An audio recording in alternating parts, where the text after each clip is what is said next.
everyone, Jason Cyrus here. Here's another great story that I got from Dr. Gilbert, and I wanted to share it with you. Once upon a time, there was a boy named Johnny, and it was his first day of school of the 6th grade.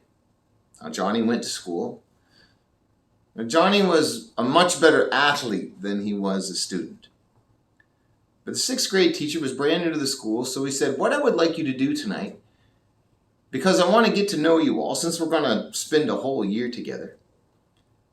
What I'd like you to do is I'd like you to go home and I'd like you to write an autobiography and tell me all about your hopes, your dreams, and your aspirations." Now, Johnny, who normally didn't care to do homework, he actually sat down at the computer and he started typing this incredible essay. He wrote that he wanted to be the captain of the Montreal Canadiens, that he wanted to marry a supermodel, and be a multi-millionaire businessman. His parents read over the paper and they thought it was absolutely fantastic. And Johnny passed it in. The next day after he passed it in, he gets the paper back, and there was a great big red F with a circle around it, and it said, "See me after class." Johnny thought he did well. After the class, he went up to the teacher, and the teacher said, "Johnny, you wrote a really good essay." Johnny was taken back. He said, "Well, if I wrote such a good essay, how come he gave me an F?" He said, "Oh, I didn't give you the F for your writing, but I think you need a reality check. I want you to go home and I want you to look at yourself in the mirror.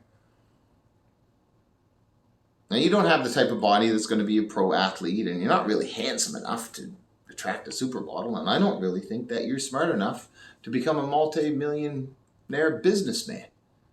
But you write pretty good. So if you go home and you reset your goals, lower your hopes, lower your dreams, lower your aspirations, pass it in the new paper tomorrow, and write as well as you did this one, I'm going to give you a higher grade." Johnny thought, well, that's reasonable. So he went home and he sat down in front of the computer and he said, no. He said, "That's not reasonable at all." He said, "I'm not going to change one word." So the next day he went in and he passed the original paper in with the big F on it. And the teacher said, "Johnny, you didn't understand. You're supposed to rewrite the paper, lower your hopes, lower your dreams, lower your aspirations, and I'll give you a higher grade." Johnny said, No, I understood perfectly. But here's what I decided." He said, "You can keep your F because I'm going to keep my dreams. You can keep your F because I'm going to keep my dreams." Someone once said that if people ain't laughing at your dreams, then you probably haven't set them high enough. Remember, shoot for the moon, because even if you miss, you'll be amongst the stars.